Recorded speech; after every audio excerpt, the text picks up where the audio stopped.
Assalamu alaikum. Good morning to our shareholders and guests. As the chairman said, we hide things in footnotes, but somebody once said to me, there's nothing that a journal cannot correct. So we'll pass the journal entry and fix it up. It gives us great pleasure on behalf of the board to present the review of operations to the shareholders. And this is the time when you as shareholders sit back and you wonder and you ponder, what's in it for you? So I will unpack this financial world that we operate in, and hopefully by the end of the presentation you will know exactly what's in it for you. In about 10 minutes I have to account to you for the last 365 days of our operations. I will definitely not go day by day. I'll just pick out the highlights and we'll go through that. In the review of operations, there are three important things to look at. What was our income? What was our expenditure?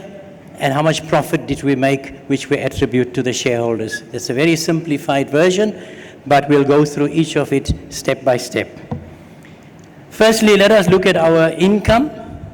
Income is made up of two components. There's revenue and there's other income. And there's been an increase in the revenue and a decrease in other income. And this is the case for both the company and the group. Generally, you'll find the trend similar. If something is down for the company, it may also be down for the group. Now, in revenue, we got rental income and our investment income. Also, the dividends are in that line item. In other income, we have a fair value adjustment and a profit on sale of investments. Fair value adjustment means at the end of every financial year, we have to value the properties that we have based on the rental income and the performance of each property. It's a journal entry where the value either goes up or down based on the calculations that come out and the rate of return at which we capitalize the valuation. So now let's look at each of these in a bit more detail. On the revenue side, the most important line item for us and for you as shareholders is the rental income. Rental income for the group has gone up from 25 million to 35 million, a 37% increase, and I think that has been phenomenal compared to the performance last year.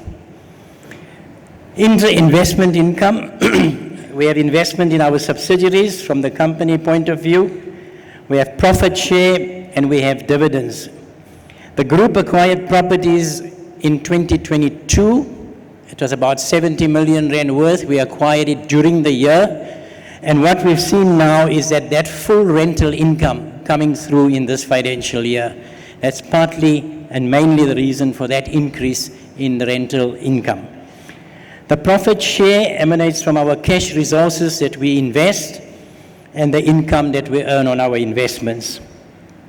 Rosh Metals is a company that earns a lot of dividends. It's a company within the group, and Rosh Metals earned 2 million rand, just over 2 million in dividends in 2023, compared to 2.9, which was 900,000 that we received last year as a special dividend from the Emplets issue.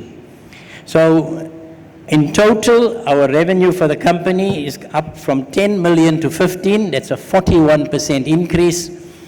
And on the group side, from 41 million to 53 million, a 29% increase.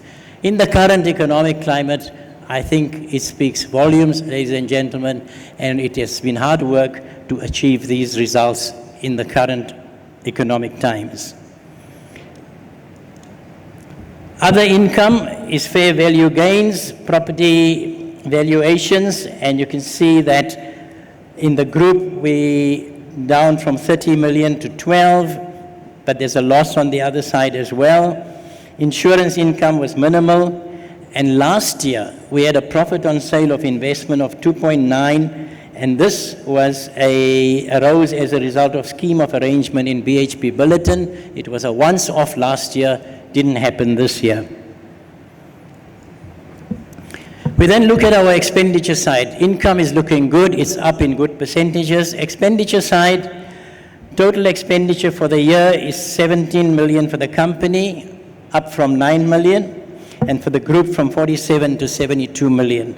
However, included in our expenditure is also your shareholders' returns. We declare it as an expense item above the line. So if we take that out and we take out the journals that go through for the fair value adjustments, our net expenditure for the company has gone up from 745 to 945,000, and for the group from 12.5 million to 17 million, an increase of 5.2 million for the year. Now, what is the drivers and the cost drivers to that expenditure? The five main ones that I've picked up. One is municipal charges, and I think we all face that in our own way on a monthly basis when you pay your rates and tax, water and lights accounts, and all those costs that have gone up. So municipal charges in itself account for an increase of the 5 million, 2.5 million is just the increase in cost in the municipal charges. So that has gone up 38% year on year. The collection commission has gone up from 1 million to 1.8. However, we must also look at that in relation to our rental income. Remember, our rental income has increased significantly, so the collection cost will also increase. And if you express that as a percentage, the collection cost is still between 4 to 5% of the rental income. Rental income goes up, collection commission will also go up. Salaries have increased from 1.3 to 1.8 for the Roshgold head office. And then repairs and maintenance have gone up from 600,000 to 900,000. Legal fees mainly spent for debt collection, and that resulted in better bad debt collection. That went up from 72,000 to 383,000, but you will see the benefit of this in the next slide or two when we show you what's happened with the bad debts. So just those five items is 4.4 million of the 5.2 million increase that we had. So nothing outstanding or concerning. We understand why municipal charges go up, why the collection commission goes up. Salaries will also naturally go up for inflation and new staff. And repairs and maintenance, we must keep spending to keep the properties in good condition, or we're altering the properties so that we suit the tenants' requirements and that it can be rented out at better rentals. Obviously, we also manage our debt collection, and there'll be legal fees involved in that. Here's the story on the bad debts. For the group, last year we had 629,000. This year it's down to 364. The bad debts recovered, you can see with the legal fees and the efforts put in, from 329 we recovered 1.1 million this year. So net, last year we had a bad debt write-off of 300,000. This year we've turned it around and got a net recovery of 775,000. It is challenging at times when tenants cannot pay the rentals and it becomes difficult, but we have to pursue. Not long ago I read about an article about the property at the V&A waterfront, and they were saying that when those leases are coming up for renewal, they're being renewed at a lower rental than what it originally was because of the business conditions, and the tenants are saying we just can't afford to pay that much more in rental all the time.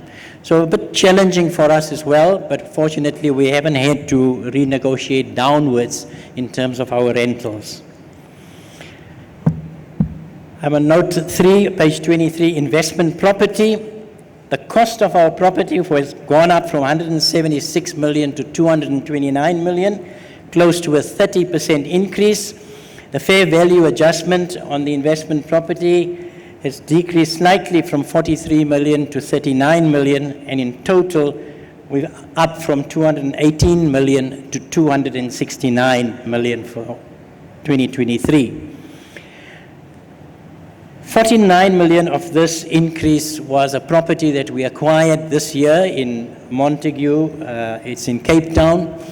So we will hopefully see the benefit of that rental fully coming through also in the 2024 financial year.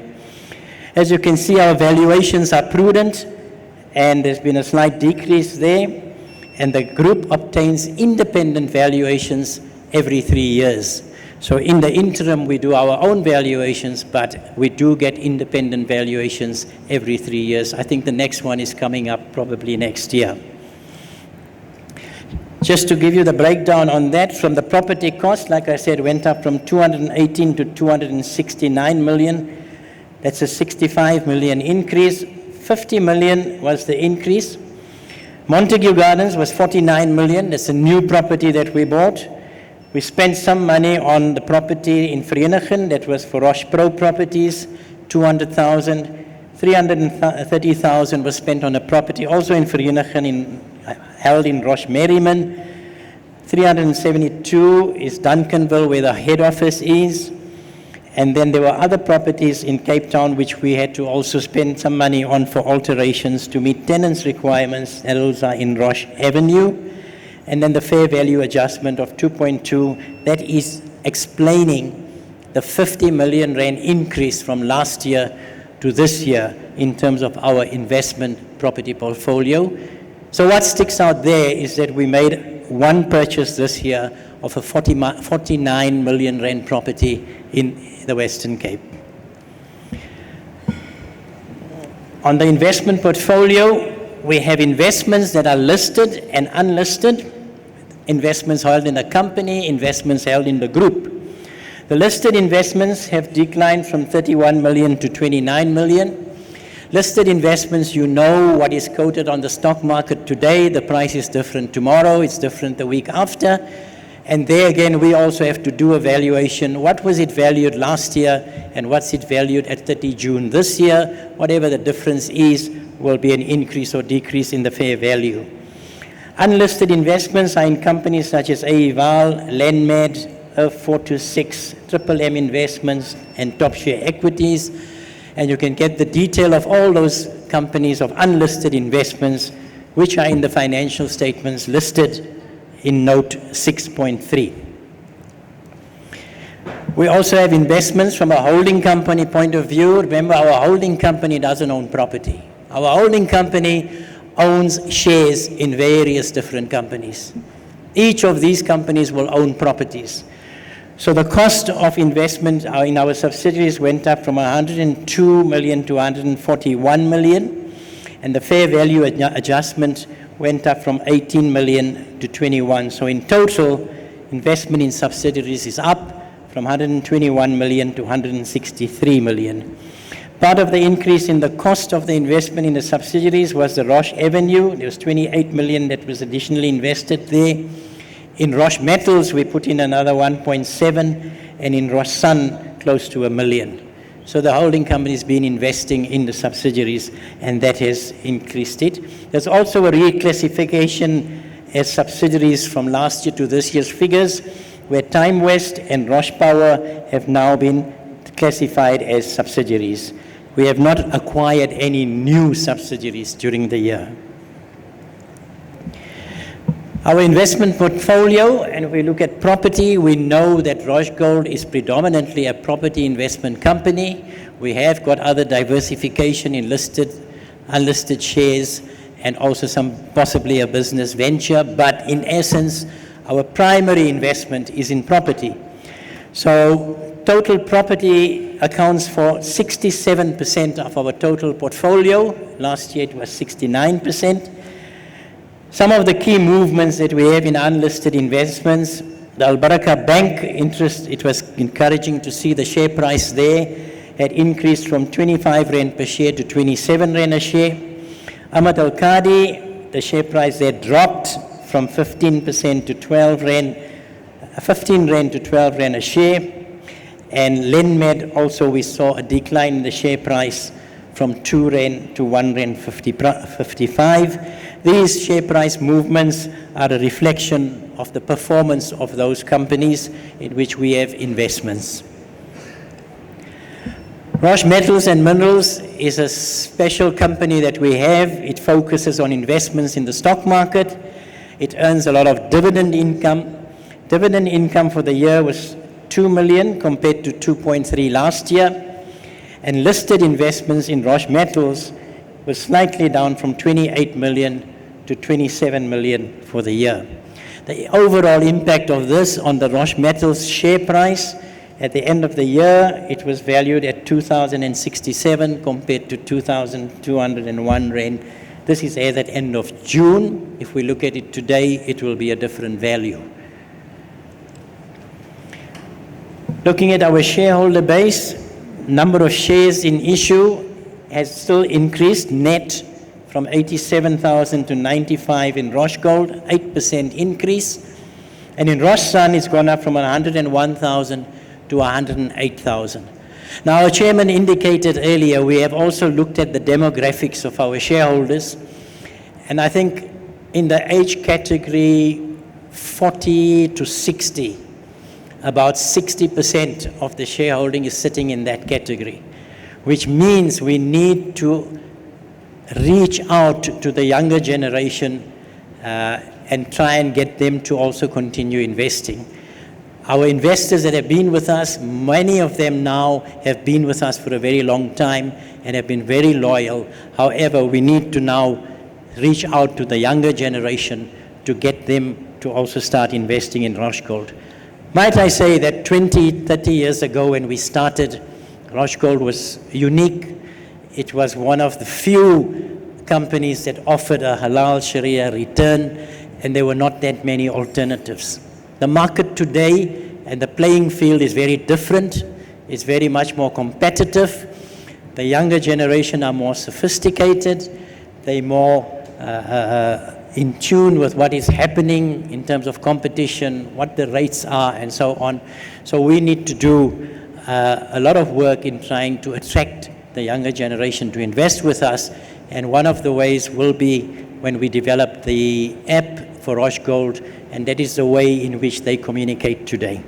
So despite that, overall, our shares in issue are still net increasing. We're not losing shareholders, we're not losing shares, but we are looking at the overall demographic of the shareholders. On the marketing side, the youth and leadership training, Roshgold hosted 2 youth empowerment workshops for the young community leaders. And once again, like our chairman emphasized, we are encouraging them to become entrepreneurs in what they do. And we are there to try and support and help them in getting there. The Roshgold Kids Club continues to grow and is promoting the benefits of savings at an early age. That's where you start. So, fellow shareholders, in conclusion, what is the bottom line? The bottom line is simply this. In Roshgold, your returns in rand terms went up from 8.7 million to 13 million. Your dividends went up, came down slightly from 900,000 to 500, but overall total returns in rand terms, 9.7 million up to 13.9 million for the company. In the group, the total returns for the year has gone up from 27 million to 36 million. 30% increase in your returns. On the returns per share, last year you earned 106.97 Rand per share. This year, what's in it for you is 144.49 Rand per share, a 35% increase on last year. In Rosh Sun, your returns last year per share was 71.24 Rand, and this year that's gone up by 86% to 133 Rand per share. I think that's good news. I think that should make you smile. Shareholders' returns as a percentage, if we look at it in percentage terms, on Roshgold side, our share price was 2250 for the year in which we paid the return.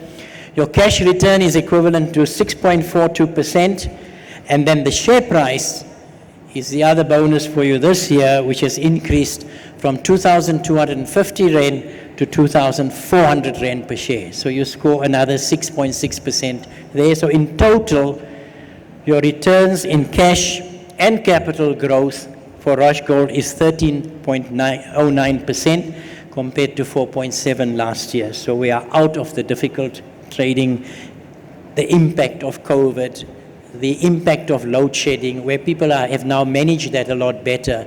and business is starting to do better. In Roshgold, the share price remains the same at 1,400 Rand a share. There's only a cash return there, which is up from 5% to 9.5% for this year, and the share price stays the same. Share price has spoken. Share price is up to 2,400 in Roshgold, and Roshgold stays at 1,400 Rand. And that is what's in it for you. I hope you appreciate the hard work and good returns that we've been able to give you compared to last year. Thank you very much.